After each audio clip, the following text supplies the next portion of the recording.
10ನೇ ತರಗತಿಯ ವಿಜ್ಞಾನದ ಪರಿಕಲ್ಪನೆಗಳನ್ನು ನಿತ್ಯ ಜೀವನಕ್ಕೆ ಅನ್ವಯಿಸಿ ಅವುಗಳ ಮಹತ್ವವೇನು ಎಂಬುದನ್ನು ಸರಣಿ ವಿಡಿಯೋಗಳಲ್ಲಿ ಚರ್ಚಿಸ್ತಾ ಇದ್ದೇನೆ.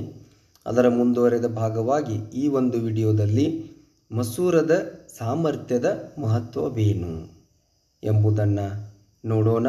ಪ್ರಸ್ತುತಿ ನಾನು ರಾಜು ಭೂಶೆಟ್ಟಿ.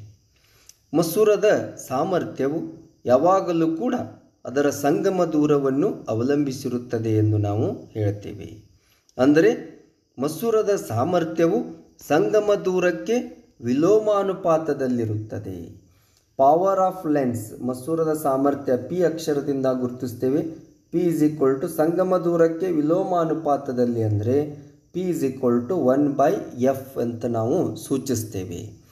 ಅರ್ಥ ಇಷ್ಟೇ, ಮಸೂರದ ಸಾಮರ್ಥ್ಯ ಮತ್ತು ಸಂಗಮ ದೂರ ಇವೆರಡೂ ಕೂಡ ಪರಸ್ಪರ ವಿರುದ್ಧವಾಗಿರುತ್ತವೆ. ಅಂದರೆ ಕಡಿಮೆ ಸಂಗಮ ದೂರವಿರುವ ಮಸೂರವು ಹೆಚ್ಚಿನ ಸಾಮರ್ಥ್ಯವನ್ನು ಹೊಂದಿರುತ್ತೆ, ಹೆಚ್ಚು ಸಂಗಮ ದೂರವಿರುವ ಮಸೂರವು ಕಡಿಮೆ ಸಾಮರ್ಥ್ಯವನ್ನು ಹೊಂದಿರುತ್ತದೆ ಎಂದು ನಾವು ಹೇಳ್ತೇವೆ. ಸೊ ಈ ಮಸೂರದ ಸಾಮರ್ಥ್ಯದ ಅಂತಾರಾಷ್ಟ್ರೀಯ ಏಕಮಾನ ಇದನ್ನು ನಾವು ಡಯಾಪ್ಟರ್ನಲ್ಲಿ ಅಳಿತೇವೆ. ಡಯಾಪ್ಟರ್ ಇದನ್ನು ಡಿ ಅಕ್ಷರದಿಂದ ನಾವು ಗುರುತಿಸ್ತೇವೆ ಅನ್ನುವಂಥದ್ದು ನಮಗೆಲ್ಲರಿಗೂ ತಿಳಿದಿರುವಂಥ ಅಂಶ. ಹಾಗಾದರೆ ಈ ಮಸೂರದ ಸಾಮರ್ಥ್ಯದ ಮಹತ್ವವೇನು ಎಂಬುದನ್ನು ನೋಡೋದಾದರೆ ಇಲ್ಲಿ ಚಿತ್ರದಲ್ಲಿ ತಾವು ಕಾಣಬಹುದು. ಈ ಕನ್ನಡಕದಲ್ಲಿರುವ ಮಸೂರಗಳು ಸಮೀಪ ದೃಷ್ಟಿ ಮತ್ತು ದೂರದೃಷ್ಟಿಯಂತಹ ವಕ್ರೀಭವನ ದೋಷಗಳನ್ನು ಹೊಂದಿರುವ ವ್ಯಕ್ತಿಗಳಿಗೆ ರೆಟಿನಾದ ಮೇಲೆ ಬೆಳಕು ಹೇಗೆ ಕೇಂದ್ರೀಕರಿಸುತ್ತದೆ ಎಂಬುದನ್ನು ಸರಿಹೊಂದಿಸಲು ಮಸೂರದ ಸಾಮರ್ಥ್ಯ ಸಹಾಯ ಮಾಡುತ್ತದೆ ಎಂದು ನಾವು ಹೇಳ್ತೇವೆ. ಅಂದರೆ ದೃಷ್ಟಿ ದೋಷಗಳನ್ನು ಸರಿಪಡಿಸಲು ಮಸೂರದ ಸಾಮರ್ಥ್ಯವನ್ನು ಬಳಸಲಾಗುತ್ತದೆ. ಏನಿದರ ಅರ್ಥ ಎಂಬುದನ್ನು ನೋಡುವುದಾದರೆ, ಸಮೀಪ ದೃಷ್ಟಿ ದೋಷ ಅಥವಾ ಮಯೋಪಿಯಾ ಇರುವವರಿಗೆ ನಾವೇನು ಮಾಡ್ತೀವಿ ಅಂದರೆ, ಯಾರು ಸಮೀಪ ದೃಷ್ಟಿ ದೋಷ ಅಥವಾ ಮಯೋಪಿಯಾದಿಂದ ಬಳಲ್ತಾ ಇರ್ತಾರೆ ಅವರಿಗೆ ಯಾವಾಗಲೂ ಕೂಡ ನೆಗೆಟಿವ್ ಋಣಾತ್ಮಕ ಅಥವಾ ನೆಗೆಟಿವ್ ಸಾಮರ್ಥ್ಯದ ಋಣಾತ್ಮಕ ಸಾಮರ್ಥ್ಯದ ಮಸೂರಗಳನ್ನು ಬಳಸಲಾಗತ್ತೆ. ಆದರೆ ದೂರದೃಷ್ಟಿ ದೋಷ ಅಥವಾ ಹೈಪರ್ಮೆಟ್ರೋಪಿಯಾ ಸಮಸ್ಯೆಯಿಂದ ಬಳಲುವವರಿಗೆ ಯಾವಾಗಲೂ ಕೂಡ ಧನಾತ್ಮಕ ಸಾಮರ್ಥ್ಯದ ಮಸೂರಗಳನ್ನು ಬಳಸಲಾಗುತ್ತದೆ ಎಂದು ನಾವು ಹೇಳ್ತೇವೆ. ಅಂದರೆ ದೃಷ್ಟಿ ದೋಷಗಳನ್ನು ಸರಿಪಡಿಸಲು ಮಸೂರದ ಸಾಮರ್ಥ್ಯ ತುಂಬ ಸಹಾಯಕವಾಗಿದೆ ಎಂದು ನಾವು ಹೇಳ್ತೇವೆ. ಇನ್ನು ಇಲ್ಲಿ ನೋಡ್ಬೋದು, ದೃಷ್ಟಿ ದೋಷ ಸರಿಪಡಿಸಲು ಬಳಸಲು ಮಸೂರದ ಸಾಮರ್ಥ್ಯವನ್ನು ಬಳಸಲಾಗತ್ತೆ.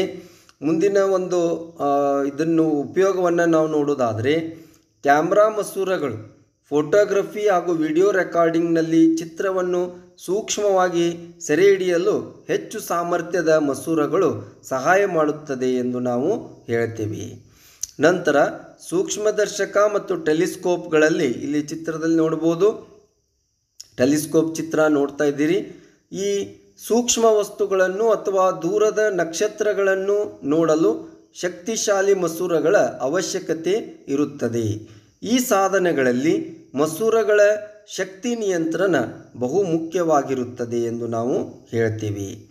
ಸಣ್ಣದಾದ ವಸ್ತುಗಳನ್ನು ದೊಡ್ಡದಾಗಿ ನೋಡುವುದಕ್ಕೂ ಕೂಡ ಮಸೂರದ ಸಾಮರ್ಥ್ಯವನ್ನು ಉಪಯೋಗಿಸಲಾಗುತ್ತದೆ ಎಂದು ನಾವು ಹೇಳ್ತೀವಿ. ಇಲ್ಲಿ ಚಿತ್ರದಲ್ಲಿ ನೋಡ್ಬೋದು ಪ್ರೊಜೆಕ್ಟರ್ಗಳು. ಸೊ ಇಲ್ಲಿ ಮಸೂರದ ಸಾಮರ್ಥ್ಯದ ಸಹಾಯದಿಂದ ಚಿತ್ರವನ್ನು ದೊಡ್ಡ ಪರದೆಯ ಮೇಲೆ ಪ್ರದರ್ಶಿಸುವುದು ಸಾಧ್ಯವಾಗುತ್ತದೆ ಎಂದು ನಾವು ಹೇಳ್ತೇವೆ. ಒಟ್ಟಾರೆಯಾಗಿ ಮಸೂರದ ಸಾಮರ್ಥ್ಯ ಎಂಬುದು ಕೇವಲ ಭೌತಶಾಸ್ತ್ರೀಯ ಪರಿಕಲ್ಪನೆಯಷ್ಟೇ ಅಲ್ಲ, ಅದು ನಮ್ಮ ಕಣ್ಣುಗಳ ದೃಷ್ಟಿ, ವಿಜ್ಞಾನ ತಂತ್ರಜ್ಞಾನ ಹಾಗೂ ಕಲೆಯ ಕ್ಷೇತ್ರದಲ್ಲೂ ಕೂಡ ಅತ್ಯಂತ ಮಹತ್ವಪೂರ್ಣ ಪಾತ್ರ ವಹಿಸುತ್ತದೆ ಎಂದು ನಾವು ನಿರ್ಣಯಿಸಬಹುದು. ಸೊ ಈ ರೀತಿಯ ಇನ್ನೂ ಹಲವಾರು ನಿತ್ಯ ಜೀವನದಲ್ಲಿ ವಿಜ್ಞಾನ ಪರಿಕಲ್ಪನೆಗಳ ಮಹತ್ವವನ್ನು ಚರ್ಚಿಸೋಣ. ಧನ್ಯವಾದಗಳು.